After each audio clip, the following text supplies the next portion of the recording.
皆さんこんにちは、のらんです。今日はまずちょっと購入したもののねご紹介をしたいと思います。じゃーん、こちらですね。ちょっともうね前の本になるんですけれども、オールアバウトモモコドールですね。こちらねドーリーバードさんから出てる、スペシャルエディションということでね、特別号みたいな感じなんですけれども、モモコの15周年記念なのかなで出てる本をちょっとね今更のように買いました。私ね実は基本的にはこういうドールがいっぱい載ってる本を買わないようにしてるんですよ。結構ね型紙本に関しては無限回収に近いようなテンションで買ってるんですけれども、ブライスもそうですし、そういうドール関係のこういう今まで出た例えばドールをね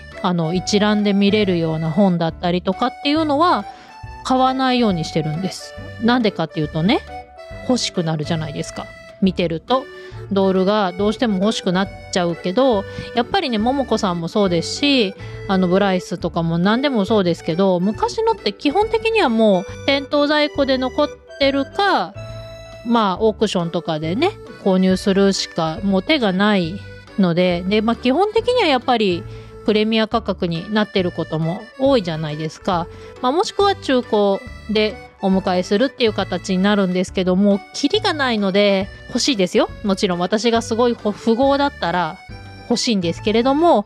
そうもいかないので、基本的にはねもうこういう本を見ると欲しくなるから買わないようにしてたんですけど、ちょっとこれに関しては私ねもともとドールにハマる前はアイドルが好きだったんですね。アイドルって言いましたけど、AKB48 が好きだったんですよ。結構ガチのオタクだったんですね。私岐阜に住んでるんですけれども、秋葉原にね100回は行ったぐらいのオタクなんですけれども、このねももこの本に、当時もう私がめっちゃハマってた頃の AKB48 の、メンバーを模したドール、ももこさんのドールなんで、つまり48人分ですねのドールが掲載されてるっていうのを知ったんですよ。いやもうそれは買わないといけない。つまり私の推してるメンバー、推しメンってやつがももこさんで再現されてるわけじゃないですか。これはね買いますよね。さすがに買いました。ということで買ったんです。いやーよかったですね。悔いは全くございません。でね、当然そのページはもちろん2、3ページなんですけど、他にもめっちゃ載ってて、当然ですけどすごい欲を駆り立てられますね。ちょっといいなっていうももこさんがね何人かいましてね、これはなかなかしんどい本だなと思いつつ、ちょっとねじっくりと堪能していますのでね、もしご興味がある方は Amazon とかでねまだ売ってますのでね、ご購入検討されたらいいかなというふうに思います。すごいももこ愛にあふれた本になってるのでね、読み応え抜群でしたね。はい、そんなこと言いつつ今日はももこさんではないんですね。はい、久々になっちゃったな。ルルコさんの登場になります。春も一応近づいてきてるので、ちょっとまたねルルコちゃんのお洋服とか作ってお外で撮影とかもねぼちぼちできるといいなっていう風に思いつつ、それとはちょっとね真逆な話になっちゃうんですけど、ある意味もうちょっとでね冬が終わっちゃうので、冬服をねちょっと今のうちにねもうちょっと練習というかね作っておきたいなって思って、ちょっと今回はルルコちゃんサイズでアウターを作ってみたいなと思います。で今このねルルコちゃんが着てる上の服なんですけど、これはね一応本来はルームウェア扱いだったような気がします。リカちゃんサイズのルームウェアっていう風だったので、これもすごいねお気になんですけれども、ちゃんとしたアウターコートのようなものをねちょっと作ってみたいなと思って、今日はそれにチャレンジしてみたいと思います。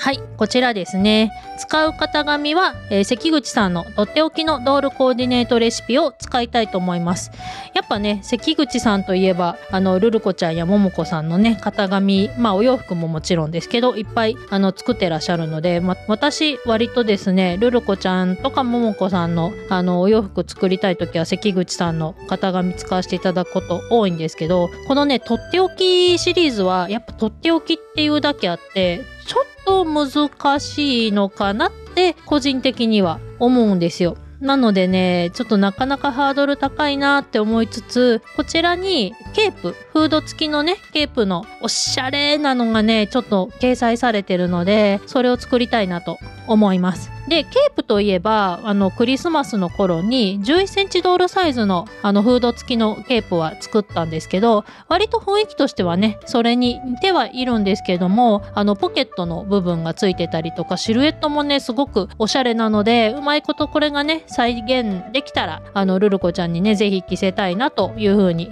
思ってます。で、今回一応、こちらの本ではルルコサイズという一応表記の仕方になってまして、想定はピュアニーモ XS が想定サイズなんですけど、一応こちらにも書いてあるんですが、ブライスだったりリカちゃんだったりでも着れる型紙ですよっていう風に書いてありましたので、おそらく、22センチドールとか、あとこの子もそうなんですけど、オビツ22のボディでも問題なくおそらく着れるんじゃないかなという風に思います。で、今回ね、ちょっとチャレンジではあるんですけれども、せっかくなのでとっておきですからね、ちょっと高級感のある感じに仕上げたいなと思って、まず表面の生地は、コーデュロイ、こちらを使っていこうかなと思います。こういうね、濃い色の布をね、縫うの私あんま得意じゃなくて、やっぱラインがね、全然見えなかったりとかするので、ちょっと苦手なんですけど、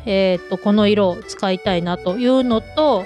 裏地もね、いやこのね、チュルッチュルの化線をね、ちょっと使おうかなと。でもやっぱこういうね、ちょっと光沢のある化線を使うとね、ぐっと高級感がやっぱ増すのかなと思うので、ちょっとこちらを使っていこうかなと思います。いや、ちょっとうまくいくかわかんないんですけど、おそらくコートとかね、ジャケットとかよりはお袖がない分、まだまだ難易度は一応低いのかなと思うので、今回はね、こちらをチャレンジしていきたいと思います。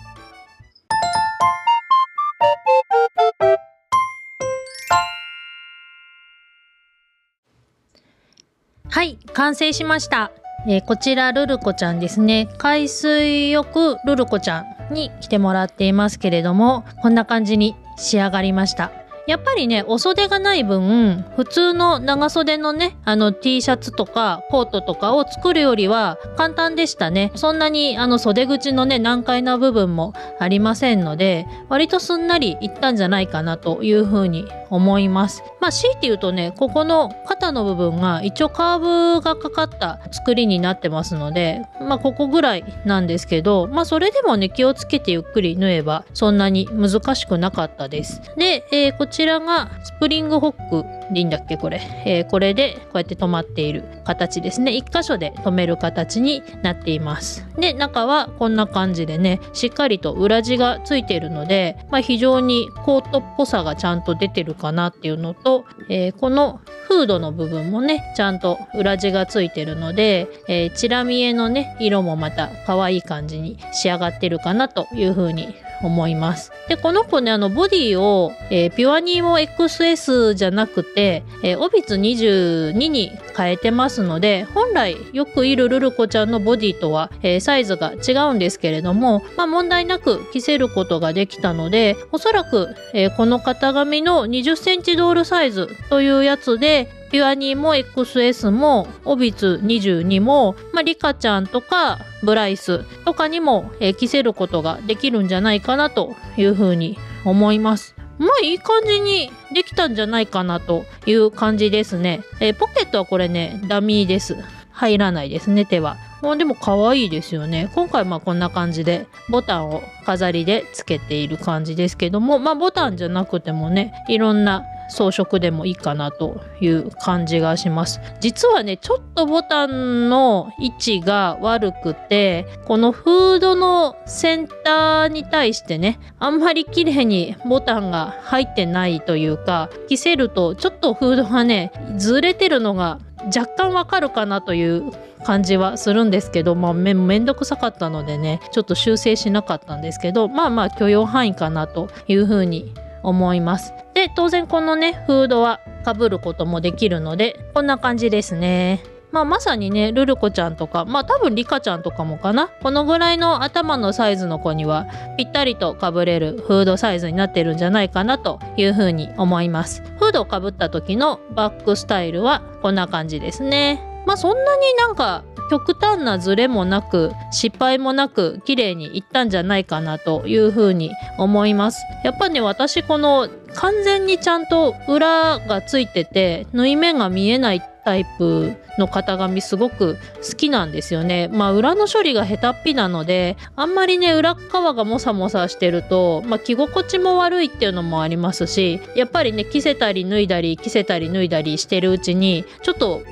ボロッとなってきちゃったりっていうのもあるので、こういう総裏タイプの作りですとその辺のストレスもなくて私はすごい好きだなというふうに思います。とはいえちょっとねこれを作ってみて思ったのは、さすがに今一応まだ2月ですけども、さすがにちょっともう遅かったかなという気がしますね。もう1